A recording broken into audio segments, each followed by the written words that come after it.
Good morning. It is 9 o'clock. Wonderful to gather together on the Lord's Day and study in God's Word. Together, we're going to be looking at the life of Manasseh and Ammon this morning, the two kings that follow King Hezekiah. We've got a few questions to finish up from last week's lesson before we get into that, but we'll try to make good time through these questions. Looking ahead to some studies in the prophets that'll start next week. All right. Hope you'll join in the study with me this morning. I've got my Bible open to 2 Chronicles chapter 30. 2 Chronicles 30. If you'd like to be there with me, of course, there's parallel texts in 2 Kings and also in Isaiah for a lot of the stories that we are following today. Interesting to have three accounts of some of the same stories in three places in our Bibles. You don't see that except maybe in the book of Acts, a couple places where Paul tells the story of his conversion three different times, and you get to compare those, or perhaps in the Synoptic Gospels. So, as I mentioned, going back to lesson 1, we got to about question 6 last week, and so we got through that.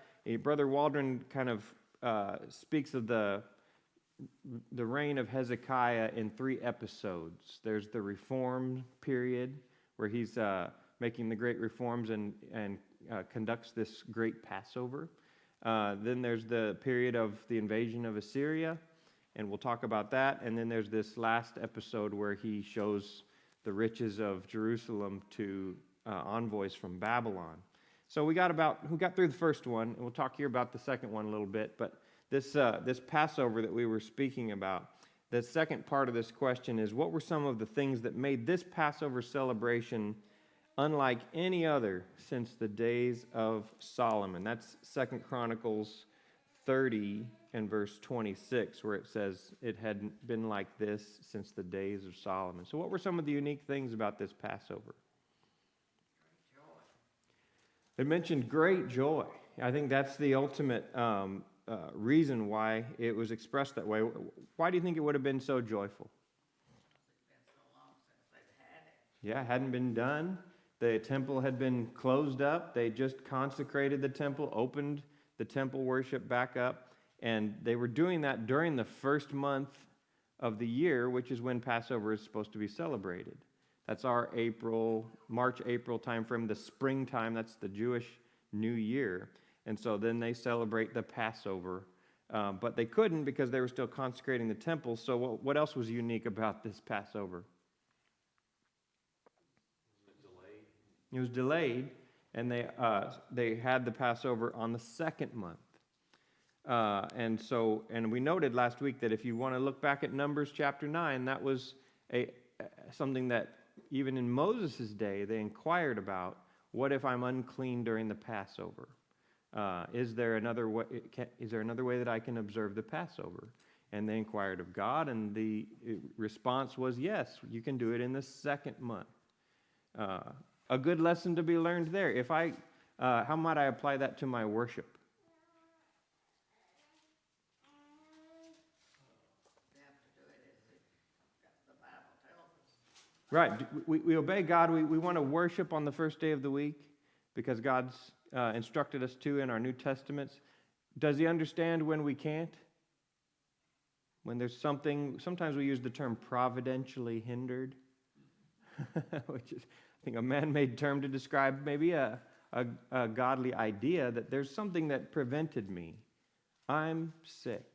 I can't come, right? There's a reason why I can't do it. So God understands that, and then he provides another opportunity. So if you can't assemble, we don't do anything unauthorized. We simply wait until the next time that it is authorized for us to worship, and we don't worry about that event that I had to miss. Sometimes I think about the taking of the Lord's Supper on Sunday night, right? I couldn't do it this morning for some reason. It's not that I just was lazy and I slept in. God's not pleased with that. If you look back at Numbers chapter 9, he's very stern. He says, this is not for people who just didn't want to or didn't make it. This was for people who were unclean. And so a second time was provided. Still the first day of the week, that's why we offer the Lord's Supper on Sunday night while we're gathered together. So other things that made this Passover unique, did you notice how long it went? Yeah, when they got done celebrating at the end of the 7 days, they were still so full of joy that they continued on another 7 days to continue praising God and celebrating. What was it that Hezekiah did there for the unpurified? There were some who came who weren't pure. Remember, they went all throughout the land, and some people actually came from the northern 10 tribes. What is it that Hezekiah did?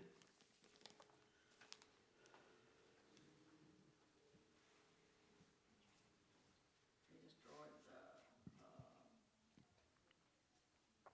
broke down the sacred altars in pieces and broke the wooden images and threw down the high places of the altars from Judah to Benjamin and Manasseh. Yes, he did. Those reforms are certainly remarkable. I'm looking in 2 Chronicles 30 here where it talks about this. 17, 18, 19, 20. That's where people had come from these places where they had not consecrated themselves. And so what did Hezekiah do? They wanted to observe the Passover, but they hadn't consecrated themselves. Yeah, he prays for them. Verse 18, he prays for them and says, "May the Lord God pardon everyone who prepares his heart to seek God, the Lord God of his fathers, though not according to the purification rules of the sanctuary." So there was a rule that they needed to be pure before they came before God. That's all throughout the Old Testament, right? But they had come eager to worship, and instead of having been prepared physically, he says, if they are prepared inwardly, prepared in their hearts, may the Lord pardon them. And the Lord pardoned them. Well, it's a very Christ-like image there, where Christ is interceding for the people. They have sins that they cannot remove, certainly not in time for this event. And so Hezekiah intercedes for them. It says, verse 20, "So the Lord heard Hezekiah and healed the people." This healing is obviously just something where they were unclean, now they're declared clean. Very Christ-like. It's a picture of God's grace. You don't deserve this, but I'm giving it to you because your heart is right, because I want to serve God. Such a beautiful event that these things take place. And look at verse 27, the end of chapter 30. "Then the Levitical priests arose and blessed the people, and their voice was heard, and their prayer came to his holy dwelling place, to heaven." That just rings out to me when I read that. It doesn't feel like your typical history where we're reading in Kings and Chronicles about the history. This happened, and that happened, and then that happened. This feels higher than that, where such a remarkable event took place, and God inserts here that this reached all the way to him. May our worship always be as holy, that we bring a proper sacrifice to God and trust that our prayers and our songs are going all the way to heaven. Any thoughts or questions on chapter 30? So question 7, and Shirley mentioned the idols that were destroyed in verses 1 and 2 of chapter 31. But I want to get on to the invasion, actually, that gets into skipping over chapter 31. We've talked some about the events in chapter 31, but chapter 32 has Sennacherib invading Judah. And he sends an envoy, or sends a speaker for him, and he's called, there's 3 men mentioned, but the speaker is named Rabshakeh, or in some places, the Rabshakeh as a title that he was wearing. And did anybody notice what Rabshakeh means? I think it was in the Waldron material. It means cupbearer. Isn't that interesting? So this man who's got obviously a prominent position, he's speaking for the king. He is the cupbearer. Who's the other famous cupbearer in our Bibles? Nehemiah. Nehemiah. He is the cupbearer for the king of Persia.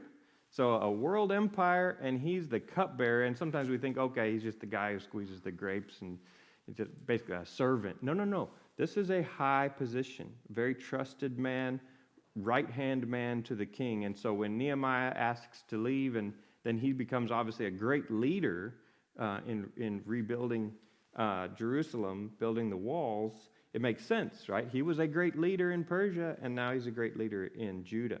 So this is a similar position, this Rabshakeh. So how did he taunt Israel, and how did he try to demoralize the people?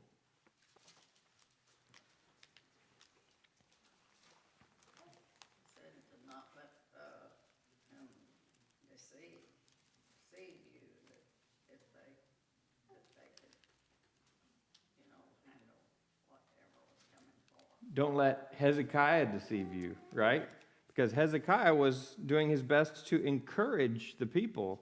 And there's some amazing faith of Hezekiah in 2 Chronicles 32, 7 and 8, where he is encouraging the people, and he's saying, be strong and courageous. He's saying, the one who is with us is greater than the one who is with him. Amazing statements of faith from Hezekiah. With him is only an arm of flesh, but with us is the Lord our God to help us and fight our battles. But Rabshakeh, he comes in and tries to let them know that's unlikely, right? What are some of the points that he makes? All the lands that they had took before and destroyed. Yeah, we noted the map last week, how there's just Judah left. There's not many nations that haven't fallen. They all had gods too. Their gods didn't protect them. Dad? Yeah, I was just going to say, he claimed that no other nation had been able to be saved from the hands of the king of Assyria.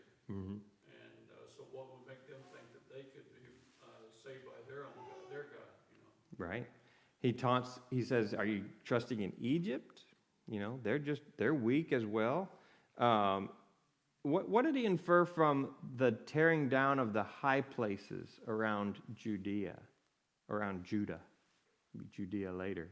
He knew that Hezekiah had torn down the high places that were not in Jerusalem. What did that make Rabshakeh think?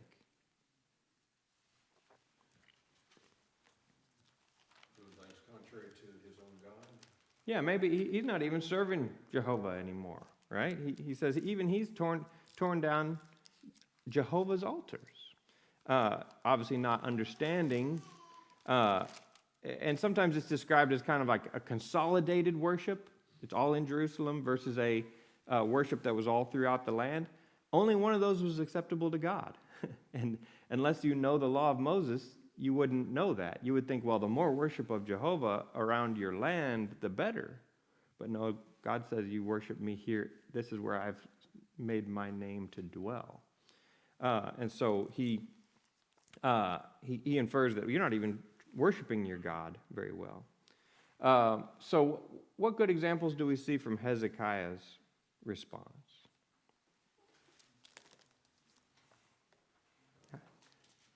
By the way, don't miss the detail where the men said, hey, speak to us in Aramaic. We don't want the people to hear your taunts. And what did Rabshakeh say? I didn't come just to speak to you or to your king. I came to let everybody know, don't follow Hezekiah. So we're going to speak in, and he spoke in Hebrew. Interesting that, these foreign nations would know Hebrew. That shows the influence of the Hebrew nation, even throughout the area. So yeah, he speaks in Hebrew. He wants everybody to hear, and it does. It has its effect. It makes them tremble. And so he speaks this. It also says he sends a letter when he has to leave because he's called away to another battle. He sends a letter with basically the same taunts. And what was Hezekiah's response? I'm also looking at 2 Kings 19, which has a little bit more detail. You have kind of the picture that I've had up here for Hezekiah. You have this moment. One that stands out to me in the life of Hezekiah, he goes before God and takes that letter and he spreads it out before the Lord. He wants God to be able to read that letter. So you imagine a scroll and just opening up that scroll, letting God see what these opponents of God himself have said. And he prays. He prays to the Lord. 2 Chronicles mentions that both Isaiah and Hezekiah prayed to the Lord. His prayer is incredible. 2 Kings 19, verse 15.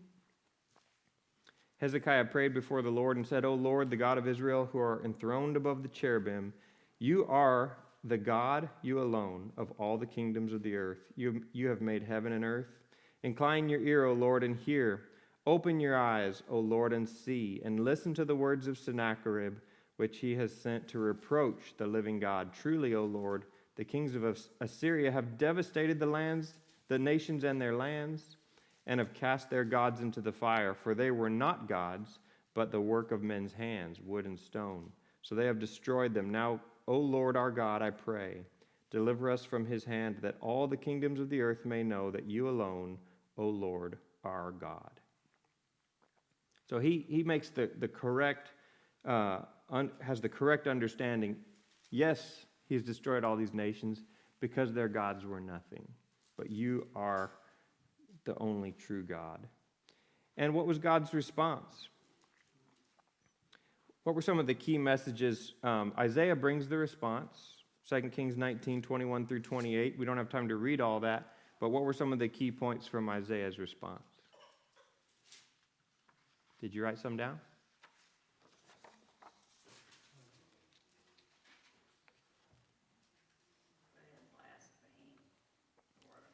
They blasphemed, yes.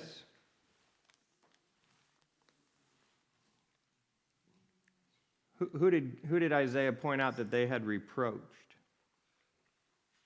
Clarissa, if you don't have an answer to that one, what else did you have? Sorry, I was trying to find in all the things. No problem. Yeah, that the Assyrians had blasphemed God, Mm-hmm. so they can be ignored, and God was responsible for those successes, and he'll also be the one that will bring their downfall. Mm-hmm. That's right. He starts by saying, you've reproached, you've mocked the virgin daughter of Zion. That's Israel, right? But who have you really reproached, verse 22? The Holy One of Israel. You really reproached me. So this is blasphemy against God. And you've come up against Jerusalem with great pride, which we see with Rabshakeh's taunts. But who was it who's really behind this? Look at verse 25. Have you not heard? Long ago I did it. From ancient times I planned it. Now I have brought it to pass. God is bringing Assyria on his own people, so don't boast. God's the one, like it's described in Isaiah, I think Isaiah 25, does the axe boast over the one who wields it? He's the one who's swinging this axe, and don't boast just because you're so powerful. So he's going to embarrass them. It talks about the shame he's going to bring on them. He's going to send them home. And he even goes on, verses 29 through 31, to talk about what's going to happen in Judah. When would they have their regular planting cycle fully restored?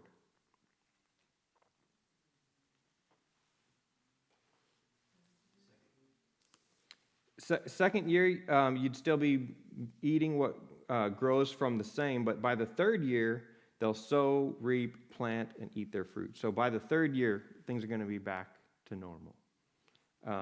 So a very encouraging prophecy. Hard to believe when you're surrounded, besieged by this nation of Assyria. And so how does God deliver them? Angel of the Lord. Yep, he sends an angel of the Lord. We've kind of skipped over the episode where he gives him a reason to leave, where the king hears rumors of problems in another place, and Assyria is defending and attacking on many different fronts in their kingdom at this time. And so there's a point at which even Rabshakeh leaves. That's why he sends the letter. That was also prophesied by God. But here, after Hezekiah spreads out the letter before God, he sends a full deliverance, and 185,000 in the camp of the Assyrians are dead by morning. 185,000. You know, historians can't find evidence of that in the Assyrian records. Isn't that strange? They didn't write down that crushing defeat that they couldn't explain. But they do. They go back. Sennacherib departs, goes back, lives at Nineveh, and he is then put to death. Interesting that he was put to death by his own sons while he was worshiping, and it says Esarhaddon, his son, became king in his place. The shame of losing to a tiny country like Judah might have factored in, right? It's not good to return home without a victory. All right, any questions or thoughts about their deliverance from Assyria? So he is delivered. The timeline is a little interesting, and Waldron helps point out that if you look at the number of years in Hezekiah's life, his illness may be happening right around the same time as the deliverance from Assyria. And so you have this event of Hezekiah's illness and recovery, and he's told that harrowing moment when he's told by Isaiah to put your house in order. You're going to die and not live. And so he prays, he cries, and cries out to God, and God delivers him. He sends him an answer that he'll live 15 more years. What application should we make about praying for the sick? It's God's will. It is God's will. You know, when he says you're going to die and not live, he knows the sickness that's going to be our end. So first of all, just know that. God knows the days of our lives. He knows the number of hairs on our head. He knows, we can't add a cubit to our stature. God knows what's going to happen to us. So put your trust and comfort in that, just knowing that God put us here for a certain amount of time, and when it's our time, it's our time. I've heard many who are facing death speak such faithful and calm things as that if it's my time to go, then it's my time. But what else does it show us? Jesse? The Lord may change his mind and extend a person's life. There's power in fervent, earnest, faithful prayer, James 5:16. So there's other times we see where God has said this is what's going to happen, and the faithful individual prays to him, cries out to him, whether that's Moses on behalf of Israel, whether that's here Hezekiah. He immediately prays, he cries, he calls upon God to remember the good that he has done. Right. Not everybody can, obviously, in the world do that, but God's faithful children can do that. And then if it's his will, he might extend one's life. It's not going to be unending because physical life is not meant to be that way, but he did get 15 more years, as you pointed out. Yeah. Well said. Anything to add on that? And Hezekiah wonders, well, how will I know? Because he says, you'll be up and about and going to the temple, probably for purification after an illness, within 3 days. And he says, how will I know? And so Isaiah offers him a choice of which miracle would you like to see? Which sign would you prefer to see? And he tells him, would you like the shadow on the steps to go forward 10 steps or back 10 steps? And Isaiah, which one did Hezekiah choose? He wants to see it go back.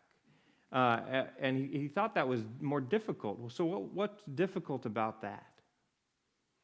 Why did he choose one over the other?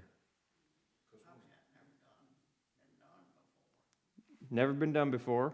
Well, the natural movement would be to go forward. Yeah. It would be unnatural and against God's natural laws to go back. Right. Yeah. This is probably something he's able to see from the bed where he's laying, and so he's watching, day after day as he's sick. The shadows grow from left to right or whatever it is, And so if it goes forward 10 steps, well, okay, maybe I fell asleep and woke back up and it just has moved that far. Time has elapsed. But I want to see it go backwards. It's never done that. That would take a miracle, an undeniable miracle. What does this show us about the power of God? He did it, by the way. He moved that shadow back 10 steps. He can do Whatever whatever he wants. he wants. We've got some engineers in training in here. How did he do that?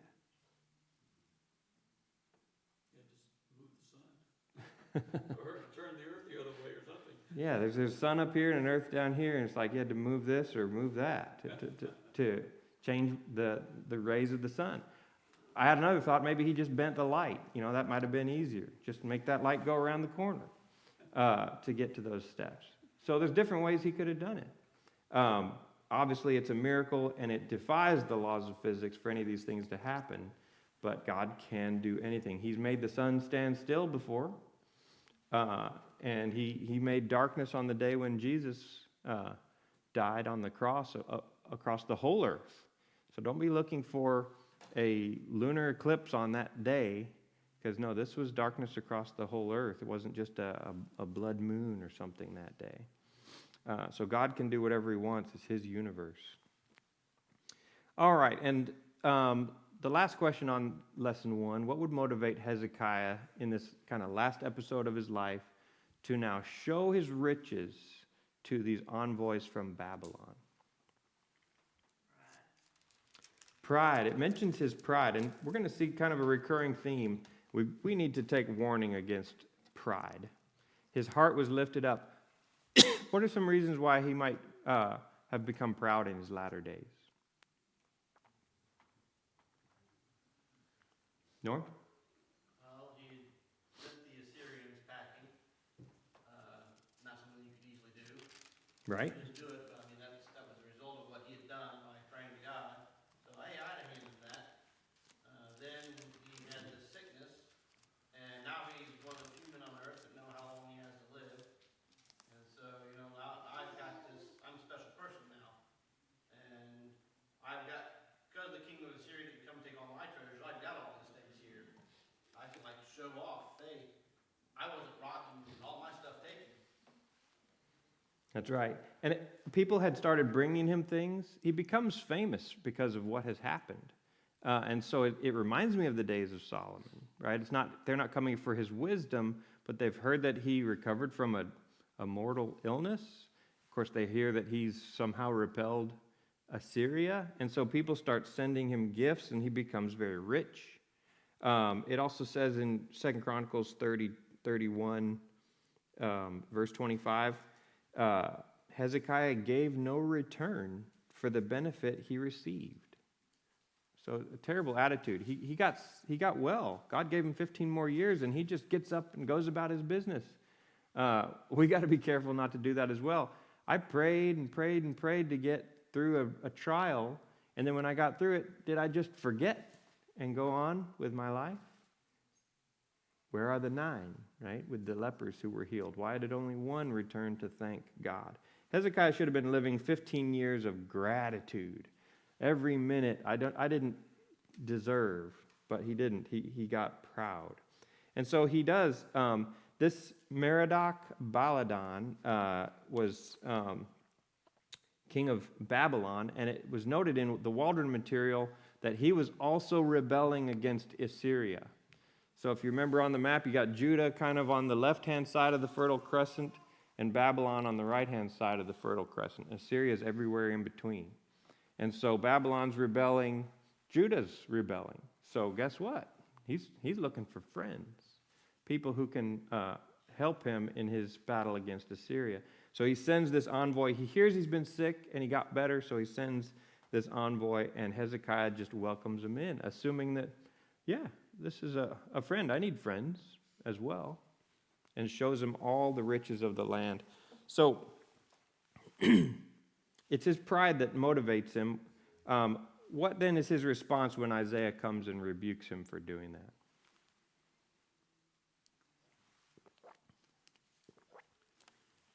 Accepts it as a good thing, since saying in the future,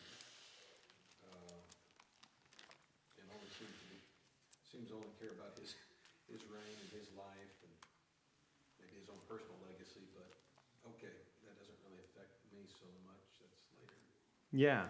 Yeah, he's glad there's going to be peace and truth in his days, right? There's a prophecy here that Babylon, this small rebel against Assyria, is actually going to be the one that carries away your children one day. And so this is an early prophecy that Babylon's going to be a powerhouse. And he thinks, yeah, well, that's not too bad of a condemnation. Yeah, he's being rebuked, but he's not going to suffer the consequences himself. That's a pretty short-sighted attitude, pretty self-centered attitude. Sad that he has that attitude. Have you seen that kind of attitude in others? I asked you to think about this one. It's a bit of a thought question. How have you seen the same short-sighted attitude in the Lord's church, and how can we avoid it?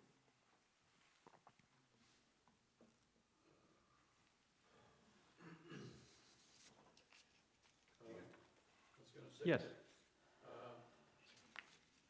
Seems like Hezekiah was not too concerned about the future. He was just mostly concerned about himself and how his reign would turn out.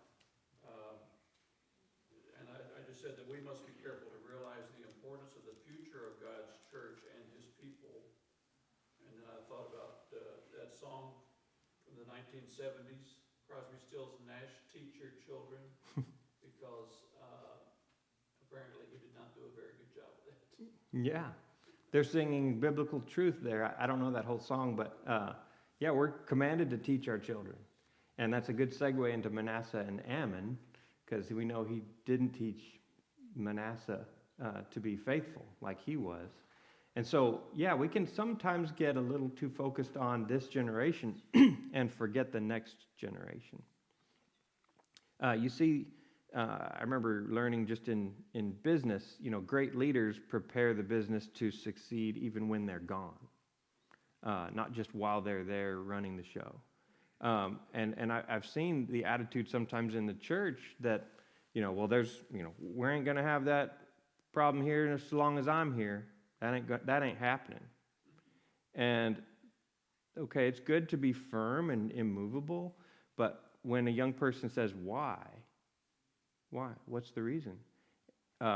We need to be ready to answer that. The young person needs to know why. Because soon, there may come a day, even if you're standing against falsehood and you're saying, that ain't happening while I'm here, explain why. Because one day you'll be gone, and if you want the next generation to stand, they need to also know why. We also need to be careful not to have that kind of bully attitude against any kind of weakness, because any weak individual who comes in is a potential to grow into a strong Christian. And so sometimes you'll have a visitor who's not dressed appropriately or doesn't show up on time or whatever, all kinds of evidence of weak faith.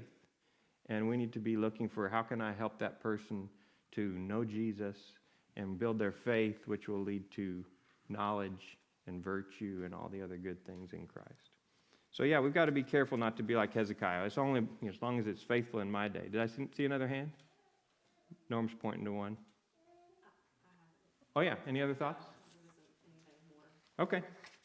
All right, so in our lesson on Manasseh, how long did Manasseh reign? 55 years. How does that compare to any other king? That's a long time. He started at age 12, and so this is over 5 decades of reign. That would take us back, I think, to Nixon. It's like if Nixon was still president of the United States. Yeah, that's incredible. So yeah, he was a long reign, and unfortunately, a long bad influence on Judah. So what were some of the worst of Manasseh's sinful actions, and how did he influence Judah? He worshipped every kind of idols there were, and he revealed the high places that his dad had poured through, and he elected altars to Baal and astral poles, and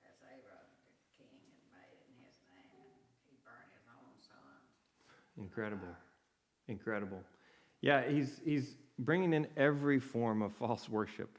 So there's not only worship to Jehovah in the wrong places again, the high places, but then Baal worship, the Asherim, the host of heaven, so worshiping the stars and the planets.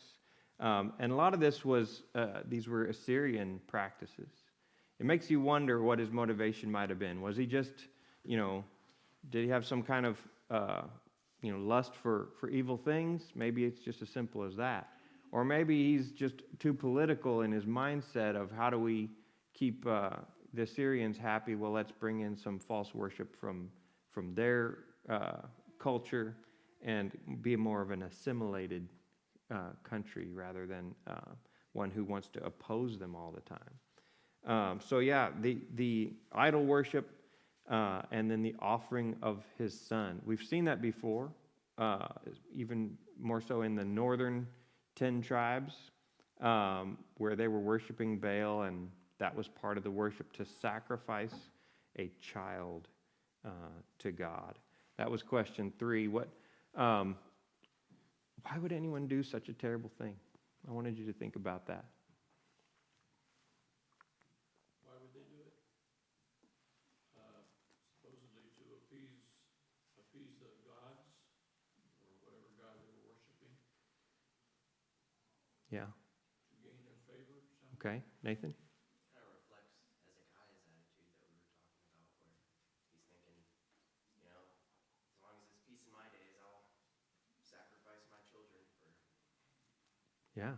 Boy, that's the epitome of forgetting about the next generation. I'll just let them die so that I'll have whatever I think I might get from this God. Jesse? Well, to do something like that, obviously your mind has to be very corrupted, Yeah. and you lack any moral compass to do that, to sacrifice your children Yeah. to gods. Yeah, the depravity is hard to imagine, and hopefully it's impossible for us to imagine because our minds have been shaped and molded by Christ.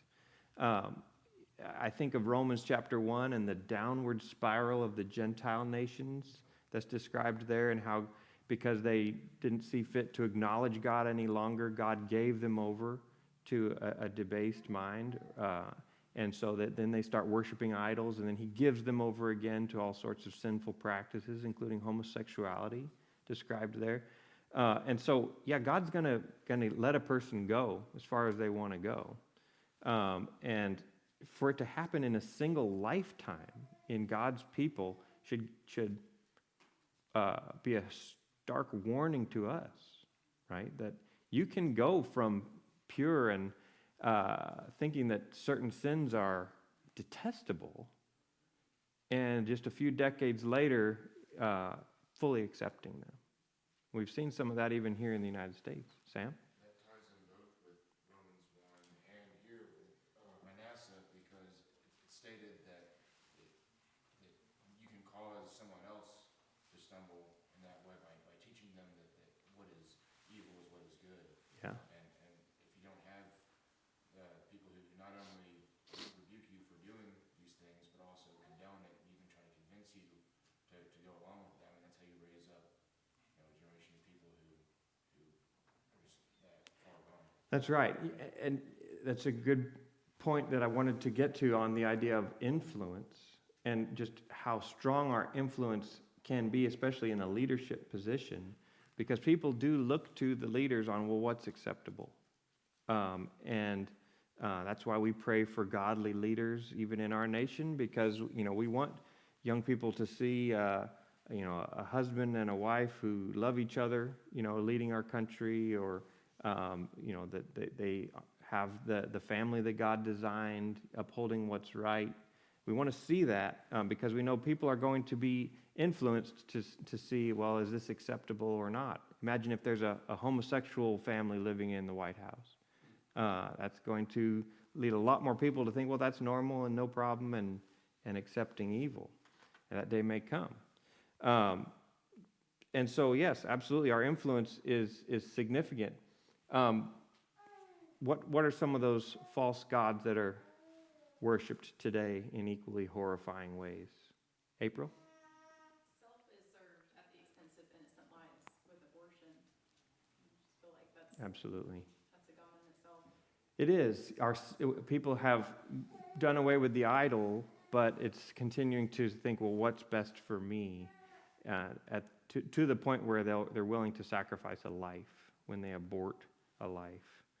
And you can go pretty deep into some of the horrible things that are happening in this world with human trafficking and the sex trade and some of the awful things that are happening. And there's a lot of Satanism growing in the world right along with that.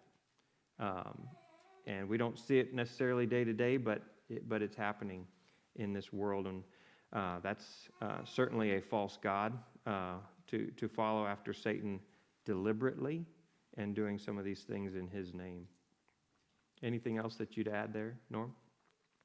God describes this type of attitude multiple times. The first time we see the result of that is actually back in Genesis chapter 6. Yeah. In the end of chapter 5, the man did anything that was right in his own eyes. And when you let loose, like Manasseh did, people are given the option, I can do whatever I want that I think is right. Well, awesome. And the destruction that causes upon the human being and their soul pales in comparison to what they will do to each other. But they're both horrifying. They are. They are. So the bell's about to ring. Manasseh, of course, repents after a terrible life and leading Judah astray. He then repents and then tries to make reforms, but it's too little too late. And you see in his son's reign, it's just as wicked as his father with Ammon. And so we may touch on a few of the questions between question 4 and 10 next week. But we will be getting into Zephaniah.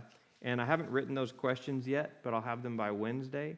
My plan is to just have a few questions on Zephaniah. It's a short 3-chapter prophecy. But then to get a few questions on the first part of Jeremiah, which is 2 weeks away. So that we'll get like a week and a half to talk about or think about Jeremiah and study that longer prophecy. Thanks, everyone.